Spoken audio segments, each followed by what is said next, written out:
নমস্কার বন্ধুরা, অভিনব চৈতিস ব্লগে তোমাদের সবাইকে আবার একবার স্বাগত জানিয়ে আজকে নতুন আর একটা ব্লগ শুরু করছি।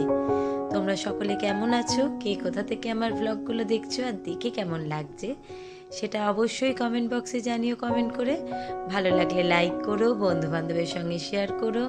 যারা ইউটিউব থেকে দেখছো তারা চ্যানেলটাকে সাবস্ক্রাইব করে দিও, পাশে থাকা বেল বাটনটাকে অল করে দিও। আর যারা ফেসবুক থেকে দেখছো তারা পেজটা ফলো করো। আগের রাত্রে তো ভ্লগটা শেষ করেছিলাম ট্রেনে, আর আজকের ভ্লগটা শুরুও করলাম সেই ট্রেন থেকেই। আজকে হয়ে গেছে 28শে ডিসেম্বর, শনিবার। ভোর এখন ঘড়িতে 4:10। মোটামুটি রাত্রিবেলা পাশের কম্পার্টমেন্টে গিয়ে সকলে মিলে একসঙ্গে ওই 11:30 পৌনে 12টার মতো একটু সকলে গল্পগুজব করে যে যার সিটে ফিরে এসেছিলাম। রাত্রে তেমন খুব ভালো ঘুম না হলেই সকলের সিটে সারাদিনের ক্লান্ত শরীর নিয়ে শুয়ে পড়ে একটু রেস্ট নিয়ে একটু ঘুমিয়ে উঠে পড়েছি। আর তখন ঘড়িতে বাজছিল প্রায় 4টে, যখন ভ্লগটা আমি 4:10 থেকে 4টে শুরু করছিলাম। এখন ঘড়িতে পুরো কাঁটায় 4:25 আমরা পুরী এসে পৌঁছে গেছি। দুরন্ত গতিতে আমাদেরকে এসে পৌঁছে দিয়েছে ঠিকঠাক গন্তব্যে।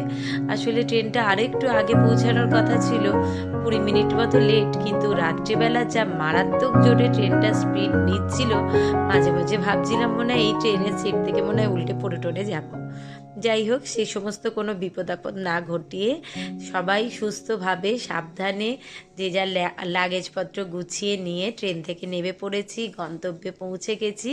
এখন হচ্ছে সবাই মিলে স্টেশন থেকে বেরিয়ে বাইরের দিকে এগোবো। আগেই ছেলেরা বেরিয়ে গেছে, আমরাও আমাদের আস্তে আস্তে লাগেজগুলো নিয়ে এগোচ্ছি ওদের পিছু পিছু।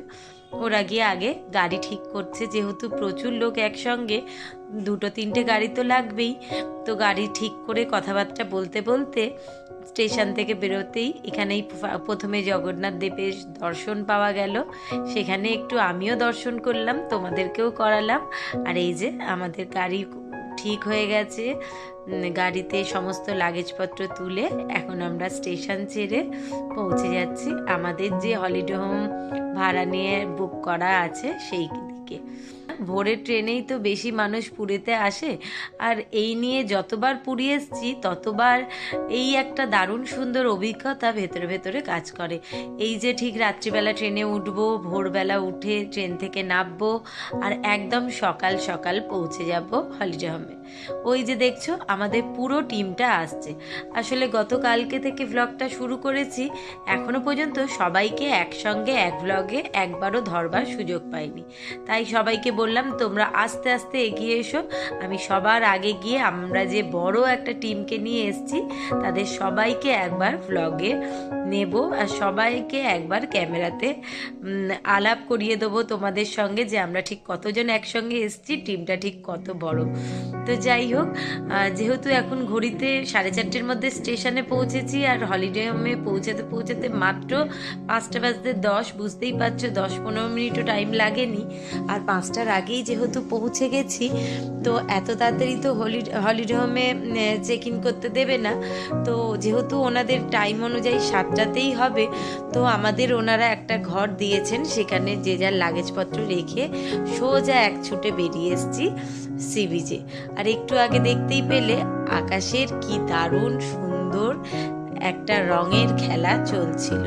একই আকাশে সূর্য চন্দ্রের মেলবন্ধন খুব একটা তো সবসময় বাড়ি থেকে দেখার সৌভাগ্য হয়ে ওঠে না, কিন্তু যখন আসছিলাম তখন তো আকাশটা বেশ সুন্দর কালার নিয়ে সবে ভোরটা শুরু হচ্ছিল। ওই যে দেখো দূরের আকাশটা দেখলেই বুঝতে পারবে এই কিছুক্ষণ আগে অবধি চাঁদ মামা টুকি দিচ্ছিল, আর এরই মধ্যে উনি ওনার নিজের জায়গা থেকে একটু অদৃশ্য হয়ে গেছেন। আর সূর্য মামা তার নিজে সতেজে সমহিমায় আলোয় রূপ প্রকাশ করে আসতে চলেছে আমাদের সামনে, আর তারই রঙের লীলা খেলা একটু ছটা দেখা যাচ্ছে আকাশের ওই কোণে, সমুদ্রের এক পাড় থেকে যেন উঠে আসছে। তো কথা বলতে বলতে হঠাৎ করেই সকালটা হয়ে গেল।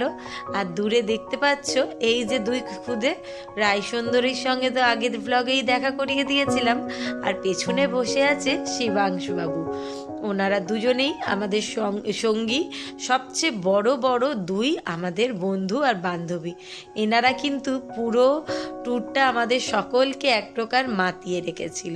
দুজনেই খুব ভালো, খুব মিশুকে, আর সবচেয়ে বড় কথা ভীষণ রকম বাধ্য। ওই যে দূরে দেখা যাচ্ছে সূর্যি বাবা টুকি দিয়ে দিয়েছে, আর আকাশে সেই সঙ্গে কত রকমের রঙের খেলা।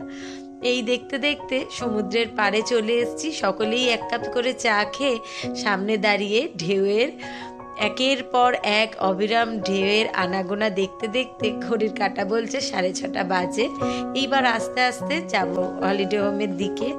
ওখানে যেহেতু আগের দিন আমাদের যে ঘরগুলো দেওয়ার কথা ছিল, অন্য লোকেরা ছিলেন, তারা ঘরটা ছেড়ে যেতে, যে মাসি ঘরে কাজ করে উনি ঘরটা পরিষ্কার করে দিয়ে যাওয়ার পর আমরা ঝটপট করে যে যার রুমে ঢুকে ব্যাগপত্র খুলে যে যার ড্রেস চেঞ্জ করে একটু ফ্রেশ হয়ে নিয়ে মুখ হাত ধুয়ে অন্য জামা কাপড় বদলে রেডি হয়ে নিয়েছি।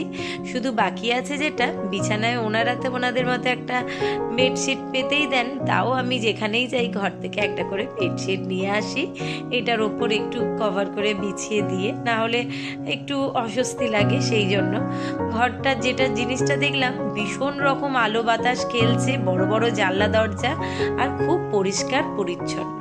তো সকলে একটু একটু ফ্রেশ হয়ে, সবাই নয়, কিছু বেশিরভাগই সবাই হলিডে হোমে রয়েছে, কথাবার্তা বলছে, গল্পগুজব করছে। তার মধ্যে আমি চলে এসেছি তোমাদের দাদাদের সঙ্গে বাজার দোকানের তো সমস্ত রকম জিনিসই কেনাকাটার আছে। আর আজকে তো হচ্ছে একদম পুরীতে আমাদের প্রথম দিন, সকাল থেকে শুরু করে রাত পর্যন্ত বিভিন্ন রকম টাইমে কখন কি খাওয়া দাওয়া হবে সেই অনুযায়ী বাজার দোকান করা। কারণ আমরা যেহেতু রান্নার ঠাকুর সঙ্গে এনেছি, উনি সমস্ত রান্না জোগাড় জানতি সব একা হাতেই করবেন। এনাদের দায়িত্ব হচ্ছে শুধু বাজারটা করে দেয়া, আর আমার দায়িত্ব কোথায় কি হচ্ছে সেগুলো ভিডিও করে তোমাদের সঙ্গে শেয়ার করে নেওয়া। তো তোমাদের দাদাকে দেখতেই পেলে, উনি দায়িত্বে রয়েছেন সমস্ত হিসেব নিকেশ রাখা, লেখা। তো সবার প্রথমে আগে মুদিখানার দোকানে দাঁড়িয়ে ওখানে বিল করে কি কি জিনিসগুলো নেওয়া হবে ফর্দ করে দিয়ে আসা হলো। এবার চলে এসেছি কাঁচা সবজি বাজারে। এখান থেকেও যা নেওয়ার আছে সেই সমস্তগুলো নিয়ে একেবারে এই বাজারেই সামনে একটা পেটাই পরোটার দোকানে আসবার সময়তেই পরোটার অর্ডার দিয়ে আসা হয়েছে, সেখান থেকে জলখাবার নিয়ে ফিরবো। আজকে যেহেতু এসে সমস্ত কিছু শুরু হতে হতে একটু সময় লেগে গেল, তাই জলখাবার করার সময়ের হয়ে উঠবে না রান্নার ঠাকুরের, উনি একেবারে দুপুরের রান্নাটা শুরু করবেন।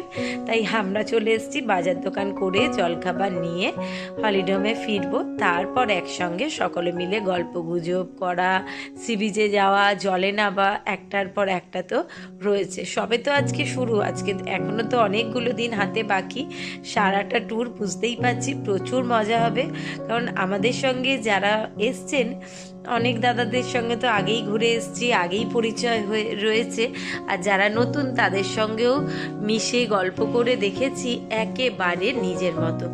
এতটাই আন্তরিকতা সকলের মধ্যে, কেউ কাউকে দেখে বোঝাই যাচ্ছে না যে আমরা অনেকেই হয়তো এইটাই প্রথমবার একসঙ্গে ঘুরতে বেরোতে এসেছি। মনে হচ্ছে যেন অনেক দিন আগে থেকেই চেনা পরিচিত। তো বাজার দোকান করে সকলে ফিরে এসেছি, আর সকলেরই পেটে মারাত্মক রকম খিদেতে একদম ছুঁচো দৌড়ে বেড়াচ্ছে। তো রিকবাবু ফ্রেশ হয়ে ওকে একটা প্লেটে দিয়ে দিয়েছি।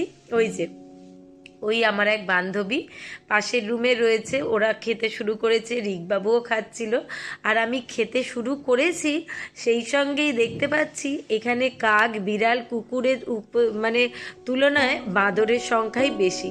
গন্ডায় গন্ডায় বাঁদর এই বিল্ডিং থেকে ওই বিল্ডিং দৌড়ে বেড়াচ্ছে, আর মাঝে মাঝে কেউ বদমাইশি করলে তাদেরকে বেশ সুন্দর চড়চাপাটিও দিচ্ছে। তো সেই রকম দেখতে দেখতে জলখাবারটা খেতে খেতে একটুখানি আমিও ওদের খেলা দেখতে শুরু করলাম, সেই সঙ্গে তোমাদেরকেও দেখিয়ে নিলাম।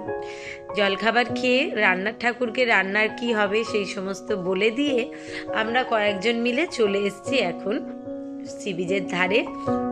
কারণ সঙ্গে যে বাচ্চারা এসেছিল তারা ভীষণ রকম অতিষ্ঠ করছিল, যে সকলেই চায় চলো একবার জলটায় নেমে আসি, একটু বালিতে বসে খেলা করি। এটা তো তাদের কিছু বারণ করবার জায়গা নেই, এইটা তো এখন তাদের বয়সের, আমরা বড়রাই ঠিক নিজেদেরকে সামলে উঠতে পারছি না। সকাল থেকেই এসে থেকে মনে হচ্ছে কখন একবার জলে পাটা ভেজাবো। যেহেতু সকালবেলা বুট পরা ছিল, জুতো খুলে আবার জলে পা ভিজিয়ে যেতে একটু অসুবিধা, তাই তেমনভাবে কেউই পা ভেজাতে পারিনি। তাই এখন আমরা আগে কয়েকজন বাচ্চাগুলোকে নিয়ে চলে এসেছিলাম, তারপর তোমাদের দাদারা সকলে ঘরে তালা চাবি মেরে সবাইকে বাদবাকি যারা আসবার ছিল সকলকে নিয়ে একেবারে চলে এসেছি। এই হচ্ছে আমাদের মানসদা, আমাদের টিমের, আমাদের দলের সব থেকে সিনিয়র পার্সন। সবচেয়ে ভালো যেটা মজার কথা, মানসদা এমন একটি মানুষ যিনি হচ্ছেন কি 8 থেকে 80 সকলের সঙ্গে মিশতে ভালোবাসি, এরকম একটা ব্যাপার। আর সকলেরই একদম মাই ডিয়ার ফ্রেন্ড, যেমন অমায়িক ব্যবহার সেরকমই আবার একদিকে কিন্তু ভীষণ রকম গার্জেনের মতো দায়িত্ব পালন করে। তো ওনার একটু পায়ে ব্যথা, পায়ের সমস্যা, তাই উনি জলে নামবেন না বলে আমরা আমাদের যে যা চশমা, সানগ্লাস, ছাতা, জলের বোতল, ব্যাগ, টাওয়াল, ফোন সমস্ত কিছু তার হাতে ধরিয়ে দিয়ে নেমে পড়েছি জলে। এই এত সুন্দর ঝকঝকে তকতকে জলটা দেখে কতক্ষণই আর নিজেদেরকে আটকে রাখা যায় বলো, কিন্তু জলটা মারাত্মক রকম ঠান্ডা। যত আস্তে আস্তে জলের দিকে এগিয়ে যাচ্ছি তত জলে গাটা কেঁপে উঠছে, ঠান্ডা জলে গাটা মনে হচ্ছে শিরশির করছে, কিন্তু জানি একবার পুরো জলে ভিজে গেলেই ঠান্ডাটা কোথায় উবে যাবে।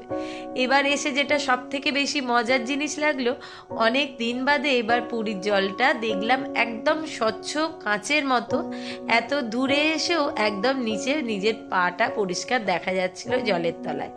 আরও একটা ব্যাপার যেটা, এবার অনেক দিন বাদে পুরীর সমুদ্র থেকে অনেক অনেক ঝিনুক, শামুক আবার দেখতে পাওয়া শুরু করেছে।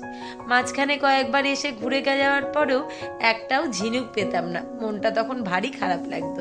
আর এদিকে রিকবাবু জলে নেবেই শুরু করে দিয়েছে সাঁতার কাটা। এটা তার ভীষণ ভারী পছন্দের একটা সাঁতার, ও মানে চিত সাঁতার করতে একদম এক্সপার্ট ছিল। আর এই সাঁতারটাতেই ও সব সময়তেই ভালো করতে পারতো। তো অনেক দিন বাদে জলে নেবে, জলে ঢেউ খেতে খেতে মনে হয়েছে এই সময় একটুখানি সাঁতার কেটে নেওয়া যাক। তো সকলকে থামিয়ে দাঁড় করিয়ে রেখে যে সকলে দাঁড়িয়ে থাকো, আমি আগে একটু সাঁতার কেটে আসি, তারপর ওই দূরে যাব একসঙ্গে ঢেউয়ের মজা নিতে। তো আমিও সেই সঙ্গে সকলকে একটুখানি ছবি টবি তুলে দিয়ে মনে করলাম যে না, এরপর এত জলের ঢেউয়ে ফোনটা যদি ফট করে জলে পড়ে যায় তখন ভারী বিপদ হয়ে যাবে। ঝট করে গিয়ে মানসদার কাছে ফোনটাকে রেখে এসে তারপর সকলে একসঙ্গে ভীষণ রকম মজা করব। তো স্নান সেরে এসে যে যার ঘরে গিয়ে রুম থেকে ফ্রেশ হয়ে এসে এখানে গরম গরম খাবার রেডি হয়ে গেছিল। আজকে যদিও মেনুতে গরম গরম খিচুড়ি, ফুলকপি আর আলু দিয়ে, সঙ্গে ছিল আলু ভাজা, বেগুনি, পাঁপড় ভাজা আর চাটনি। ব্যাস একদম, যেহেতু আজকেই আমরা ফার্স্ট এসছি আর প্রথম দিন এসে সমস্ত কিছু জোগাড়জান্তি করে বাসন টাসন ভাড়া করে রান্নাবান্না শুরু করতে একটু লেট হয়ে গেছিলো, তাই জন্য কথা হলো যে প্রথম দিন সজ্জা সাপটা রান্না এই খিচুড়ি হয়ে যাক, সকলে মজা করে একসঙ্গে খাওয়া যাবে। কিন্তু আমেজটা মনে হচ্ছিল পুরো পিকনিকের মতো। তো মোটামুটি সকলে খেতে বসে গেছে, এরা খাওয়া হয়ে গেলেই আমরা যে কজন বাকি রয়েছি একসঙ্গে খেতে বসবো। তো চলো আজকের ভ্লগটা তাহলে এখানেই শেষ করছি। সকলে ভালো থেকো, সুস্থ থেকো। খুব শিগগিরই নতুন আর একটা ভ্লগ নিয়ে ফিরে আসছি। টাটা।